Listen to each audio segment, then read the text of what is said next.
সবাইকে কাঁদিয়ে না ফেরার দেশে চলে গেছেন প্রধানমন্ত্রী নরেন্দ্র মোদী। নিজ বাড়িতে ঝুলন্ত অবস্থায় তার মরদেহ উদ্ধার করা হয়। কেন আত্মহত্যার পথ বেছে নিলেন প্রধানমন্ত্রী নরেন্দ্র মোদী? খেল খতম হয়ে গেল, দিল্লির মসনদ ভেঙে চুরমার হয়ে গেল এবং নরেন্দ্র মোদীর সিংহাসন টুকরো টুকরো হয়ে গেল। এই অভিজিতের হাতে নরেন্দ্র মোদীর পতন ঘন্টা বেজে গেল, যেই কারণে এবার ভারতের গুজরাটের কসাই নরেন্দ্র মোদীর পতন ঘন্টাও বেজে গেছে। ইতিমধ্যেই ভারতের তেলাপোকাদের সাথে ভারতের সুপারস্টার থালাপতি বিজয় তিনি রাজপথে ঝাঁপিয়ে পড়েছেন এবং নরেন্দ্র মোদীকে এবার একেবারে প্রকাশ্যে ধরাই দিয়েছেন। শেখ হাসিনার মতোই বা নেপালের মতোই পতনের মুখে এবার নরেন্দ্র মোদী অর্থাৎ ভারতের প্রধানমন্ত্রী। আপনারা জানেন রীতিমতো নরেন্দ্র মোদীর বাসভবনে হামলা করেছে শিক্ষার্থীরা। এইমাত্র একটি আন্তর্জাতিক নিউজে দেখতে পেলাম কাশ্মীর, মণিপুর, ত্রিপুরা সব জায়গায় মোদী বিরোধী আন্দোলনে মানুষ নেমে পড়েছে। এই আন্দোলনটা শুধু মোদী বিরোধী থাকবে না, সেই আন্দোলনটা চলে যাবে কাশ্মীরের স্বাধীনতা, পাঞ্জাবের স্বাধীনতা, সেভেন সিস্টারের স্বাধীনতা। তারা কিছু দিনের ভিতরেই আপনারা দেখতে পারবেন যে তারা নিজ নিজ পতাকা উত্তোলন করবে এবং স্বাধীন রাষ্ট্র হিসাবে ঘোষণা করবে। এটি ভারত বাংলার সবচাইতে বড় মোক্ষম সময় বলে আমি মনে করছি। বারবার কিন্তু ভারতকে সতর্ক করা হয়েছিল যে শেখ হাসিনা হচ্ছে একটা কুপা, সে যেখানে যাবে এই ধরনের ঘটনাই ঘটবে। ভারত তো শুনে নেই আমাদের কথা, শেখ হাসিনাকে জায়গা দিয়েছে, এখন পরবর্তী খেলা সামনে। মোদীর খেল খতম হয়ে গেল, নমরুদ হয়ে ওঠা, ফেরাউন হয়ে ওঠা নরেন্দ্র মোদী মনে করেছিল কেউ তাকে তার ক্ষমতার মসনদ থেকে সরাতে পারবে না। কিন্তু অবশেষে আজকে দিল্লিতে এমন এক রণক্ষেত্র হয়েছে যে রণক্ষেত্রের হুঙ্কারে, সেই রণক্ষেত্রের তাপে দিল্লির মসনদ ভেঙে চুরমার হয়ে গেল এবং নরেন্দ্র মোদীর সিংহাসন টুকরো টুকরো হয়ে গেল। অভিজিৎ এমন একজন ব্যক্তি, এমন একজন নাম, এই অভিজিতের হাতে নরেন্দ্র মোদীর পতন ঘন্টা বেজে গেল। এই প্রিয় দর্শক, বেলুচিস্তান এবং খাইবার পাখতুনখোয়াতে আমরা দেখেছিলাম যে কিভাবে বিদ্রোহী গোষ্ঠীকে ফান্ডিং করার মাধ্যমে, সমর্থন দেওয়ার মাধ্যমে এই নরেন্দ্র মোদী সরকার, বিজেপি সরকার বিদ্রোহীদেরকে উস্কে দিয়েছিল পাকিস্তানকে ভেঙে টুকরো টুকরো করে দেওয়ার জন্য। অবশেষে সেই ভারতের ভিতরে কি তাহলে পাকিস্তান বড় ধরনের ষড়যন্ত্র বাস্তবায়ন করার এক নীল নকশা তৈরি করেছে? পেছন থেকে কি চীন অর্থ দিয়ে সহায়তা করছে এই ছাত্র জনতাকে? হাজার হাজার নাই, লক্ষ লক্ষ ছাত্র জনতা আজকে দিল্লির এই যন্তর মন্ত্র এলাকায় জড়ো হয়েছিল। এত ছাত্র জনতাকে একত্রিত করার অর্থ এই অভিজিৎ কোথায় পেল? অনেক বিশ্লেষক ইতিমধ্যে উল্লেখ করেছে নিশ্চয়ই এর পেছনে পাকিস্তান এবং চীনের হাত থাকতে পারে। যেভাবে পাকিস্তানের অভ্যন্তরে মানুষ লিবারেশন আর্মিকে অর্থ দিয়ে, অস্ত্র দিয়ে সহায়তা করছে বিজেপি এবং নরেন্দ্র মোদী সরকার পাকিস্তানকে ভেঙে টুকরো টুকরো করে দেওয়ার জন্য, পাকিস্তানকে দুর্বল করে দেওয়ার জন্য, সেম একইভাবে এই মুহূর্তে ভারতকে ভেঙে টুকরো টুকরো করে দেওয়ার জন্য পাকিস্তানও থেমে নেই। মনে রাখতে হবে, ভারত তুমি যেমন নিজে ষড়যন্ত্র করতে পারো, সেম পাকিস্তানও কিন্তু তোমার বিরুদ্ধে ষড়যন্ত্র করতে পারে। তুমি যেভাবে মুসলিমদের ধর্মীয় স্থাপনাগুলো ভেঙে মাটির সাথে মিশিয়ে দিয়ে টুকরো টুকরো করে দিচ্ছ, গুড়িয়ে দিচ্ছ, মনে করছো যে হয়তো তুমি এভাবে হিন্দু রাষ্ট্র প্রতিষ্ঠা করার মাধ্যমে ভারতে তুমি ক্ষমতার মসনদে আজীবন টিকে থাকতে পারবে। কখনো নাই। এই মুসলিমরা তোমার বিরুদ্ধে হয়তো কোনো ধরনের আন্দোলনে যাবে না, অ্যাকশনে যাবে না, কিন্তু এবার তোমার বিরুদ্ধে যে ছাত্র জনতা আন্দোলনে গিয়েছে এবং সেই আন্দোলনে তোমার মসনদ ভেঙে টুকরো টুকরো হয়ে গেল।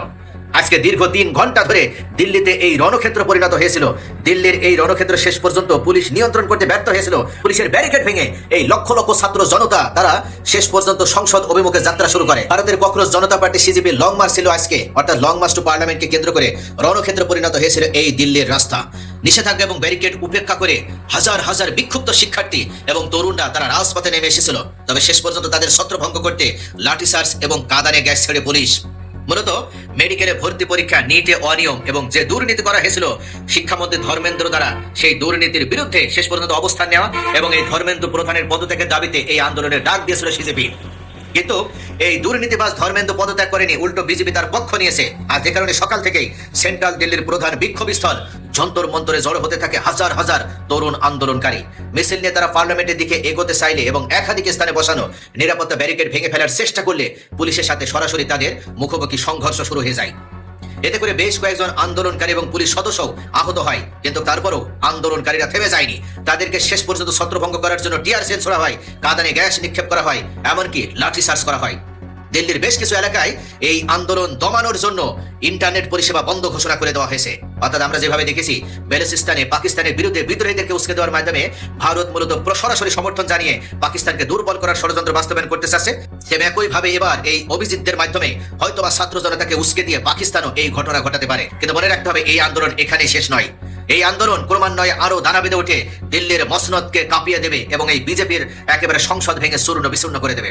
আজকে সকাল থেকে দিল্লি পুলিশের পক্ষ থেকে ওয়ার্নিং দেওয়া হয়েছিল, একমাত্র যন্তর মন্তর এলাকা ছাড়া অন্য কোনো এলাকায় শোভাযাত্রা, মিছিল, বিক্ষোভ সমাবেশ করা যাবে না, সম্পূর্ণ নিষিদ্ধ। 144 ধারা জারি করা হয়। কোনো ব্যক্তি যদি এই নির্দেশ অমান্য করে তাহলে তার বিরুদ্ধে আইনি ব্যবস্থা নেওয়া হবে। কিন্তু এই ছাত্র জনতা যখন জেগে ওঠে তখন তাদেরকে কেউ দমিয়ে রাখতে পারে না, সেটারে আরেকবার প্রমাণ হয়ে গেল। প্রিয় দর্শক, যে নরেন্দ্র মোদী নিজের দেশের ভিতরে শান্তি শৃঙ্খলা রক্ষা করতে পারে না, এমনকি যে ব্যক্তি নিজের দেশের ভিতরে বৈষম্য কায়েম করে রেখেছে, সে কিনা বাংলাদেশের বিরুদ্ধে বিভিন্ন সময় কথা বলার মাধ্যমে বাংলাদেশে নাকি বৈষম্য হচ্ছে, এ ধরনের কথা বলার মাধ্যমে বাংলাদেশের ভিতরে অস্থিরতা সৃষ্টি করতে চায়।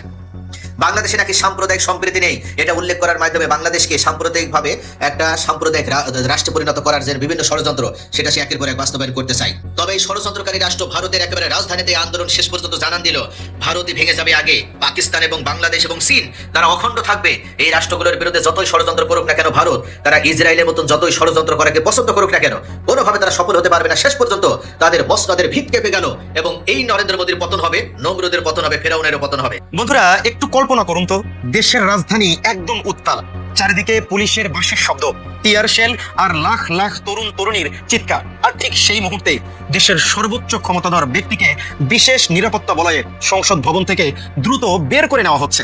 হঠাৎ কি এমন ঘটলো ভারতে? কেন রাতারাতি দিল্লির রাজপথ রূপ নিল এক রণক্ষেত্রে?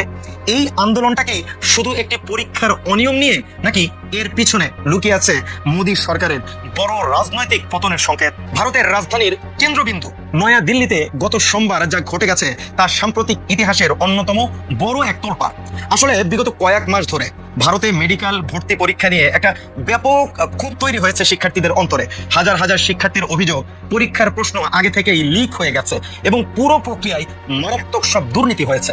কিন্তু সরকার বিষয়টিকে প্রথম দিকে খুব একটা গায়ে মাখা নাই, বুঝছেন? আর এই অবহেলায় জন্ম দেয় এক আগ্নেয়গিরির। গত সোমবার ভারতের সংসদের বর্ষীয়কালীন অধিবেশন চলছিল। ঠিক সে সময় ককরোচ জনতা পার্টি বা সিজিপি নামের একটি ছাত্র ও যুব সংগঠনের নেতৃত্বে হাজার হাজার ক্ষুব্ধ আন্দোলনকারী সংসদ ভবনের দিকে কদমে কদমে এগিয়ে আসে। নিরাপত্তা বাহিনী একের পর এক ব্যারিকেড ভেঙে তারা সংসদ ভবনের মূল ফটকের একদম কাছাকাছি পৌঁছে যায়। বন্ধুরা, পরিস্থিতি এতটাই নিয়ন্ত্রণের বাইরে চলে যায় যে ভেতরে উপস্থিত থাকা ভারতের প্রধানমন্ত্রী নরেন্দ্র মোদীকে নিরাপত্তার স্বার্থে দ্রুত ওই এলাকা থেকে সরিয়ে নেওয়া ছাড়া আর কোনো উপায় ছিল না। এখন প্রশ্ন উঠতেই পারে, হঠাৎ করে একটা মেডিকেল পরীক্ষার অনিয়ম কিভাবে এত বড় গণ আন্দোলনের রূপ নিল? আর ককরোচ জনতা পার্টি নামটা শুনলে অনেকেই হয়তো প্রথমে হেসেছেন এই নাম শুনে, কিন্তু আজ তারাই কেন মোদী সরকারের দুশ্চিন্তার মূল কারণ? পেছনের আসল অংশটা একটু সহজ ভাষায় বুঝে দেখি। এই আন্দোলনের পিছনে মূলত কাজ করছেন তরুণ প্রজন্মের একটা ক্ষোভ। 2024 সালে নরেন্দ্র মোদী তৃতীয়বারের মতো ভারতের প্রধানমন্ত্রী হিসেবে শপথ নেন। রাজনৈতিকভাবে তিনি শক্তিশালী হলেও গত মে মাস থেকে সামাজিক যোগাযোগ মাধ্যমে তৈরি হওয়া এই সিজিপি সংগঠনটি তরুণদের মনস্তত্ত্ব বুঝে ফেলে। খুব অল্প সময়ের মধ্যেই তারা অনলাইনে লাখ লাখ ফলোয়ার তৈরি করে। শিক্ষা ব্যবস্থা সংস্কার, দুর্নীতির অবসান এবং বিশেষভাবে শিক্ষামন্ত্রী ধর্মেন্দ্র প্রধানের পদত্যাগের দাবিতে তারা রাস্তায় নেমে আসে। সোমবারের সেই মিছিলে যখন পুলিশ কাঁদানে গ্যাস, লাঠিচার্জ আর রাবার বুলেট চালায়, তখন জল আরো ঘোলা হয়ে যায়। সরকারি হিসেবে আহতের সংখ্যা 60 বলা হলেও আন্দোলনকারীদের দাবি আহতের সংখ্যা কয়েকশো ছাড়িয়ে গেছে। আন্দোলনকারীদের উপর চরম বল প্রয়োগের এই ঘটনাটি সাধারণ মানুষের মনে এক ধরনের ক্ষোভের আগুন জ্বালিয়ে দিয়েছে। দিল্লি থেকে শুরু হওয়া এই স্পার্ক এখন পুরো ভারতে ছড়িয়ে পড়ার ইঙ্গিত দিচ্ছে। যদি আমরা ইতিহাসের পাতায় একটু পিছনে ফিরে তাকাই, তবে দেখবো মোদী সরকার 10 বা 11 বছরের ইতিহাসে কিন্তু আন্দোলন কিন্তু নতুন কিছু নয়। এর আগেও বিশাল পরিমাণের কৃষক আন্দোলন কিন্তু আমরা দেখেছি, যা দিনের পর দিন দিল্লির সীমানায় চলেছিল এবং শেষ পর্যন্ত সরকারকে পিছু হটতে বাধ্য করেছিল। কিন্তু এবারের ছাত্র আন্দোলনের সঙ্গে আগের আন্দোলনগুলোর একটা সূক্ষ্ম তফাৎ আছে বন্ধুরা। কৃষক আন্দোলন ছিল মূলত একটি নির্দিষ্ট পেশাজীবী শ্রেণীর আন্দোলন, কিন্তু ছাত্র ও তরুণদের আন্দোলন সরাসরি দেশের ভবিষ্যতের সাথে যুক্ত। যে তরুণ সমাজ সোশ্যাল মিডিয়ায় সক্রিয়, যারা একটি দেশের ভোটের রাজনীতি এবং জনমত তৈরির সবচেয়ে বড় ভূমিকা রাখে, তাদের এই রাজপথে নেমে আসা সরকারের জন্য অনেক বেশি ঝুঁকিপূর্ণ। রাজনীতি বিশ্লেষকরা বলতেছেন 2024 সালের নির্বাচনের পর মোদী সরকারের জন্য এটি সবচেয়ে বড় চ্যালেঞ্জ হয়ে দাঁড়িয়েছে। যেভাবে হাজার হাজার তরুণ যন্ত্রমন্ত্রের অবস্থান নিয়েছে এবং স্পষ্ট জানিয়ে দিয়েছে যে শিক্ষামন্ত্রীর পদত্যাগ না হওয়া পর্যন্ত তারা সরবে না, তা থেকেই বোঝা যায় এই আন্দোলন কেবল একটি পরীক্ষার অনিয়মের ভিতরে সীমাবদ্ধ নেই বন্ধুরা। এটি ধীরে ধীরে একটি পূর্ণাঙ্গ রাজনৈতিক ও প্রশাসনিক সংস্কারের আন্দোলনে রূপ নিচ্ছে। এখন দেখা যাক এই উত্তাল পরিস্থিতির শেষ পরিণতি আসলে কি হতে পারে এবং পুরো বিশ্ব কেন ভারতের এই ভিতরের রাজনীতির পরিস্থিতির দিকেই গভীরভাবে এখন নজর রাখতেছে। রাখাটা স্বাভাবিক, জনগণের উপর হাত উঠাইছে। আন্তর্জাতিক রাজনীতি এবং ভূ রাজনীতির প্রেক্ষাপটে ভারতের অভ্যন্তরীণ স্থায়িত্ব খুবই গুরুত্বপূর্ণ।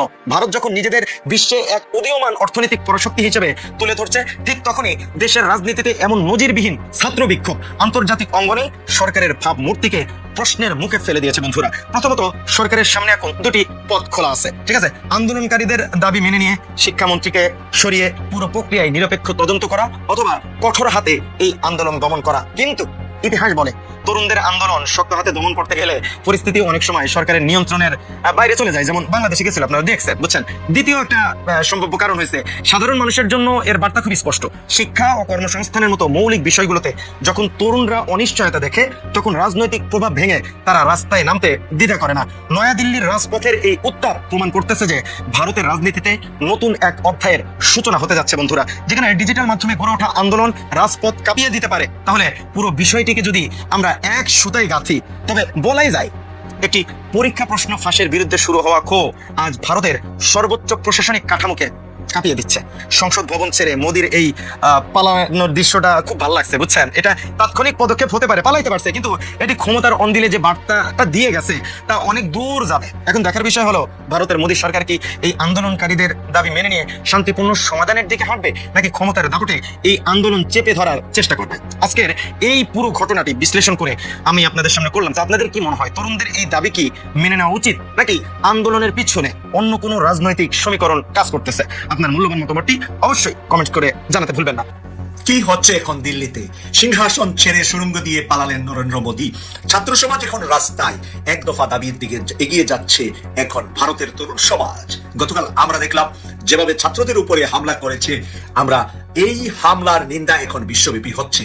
কি হবে নরেন্দ্র মোদীর ভবিষ্যৎ আর বিজেপির ভবিষ্যৎ? অপরদিকে চায়না এবং বাংলাদেশ এদিক থেকে গিয়ে যেই সেভেন সিস্টার নিয়ে যেই তারা সমস্যায় আছে, ওই সমস্যার ভিতরেই এখন দিল্লির সিংহাসনের সমস্যা। আমাদেরকে আর কত দাবিয়ে রাখবে ভারত? নিজেই এখন সেই দাবানলে পড়ে গিয়েছে বলে বিশ্বের সকল রাজনৈতিক বিশ্লেষকরা মনে করছেন। আপনারাও দেখছেন সারা মিডিয়া জুড়ে কি আলোচনা হচ্ছে।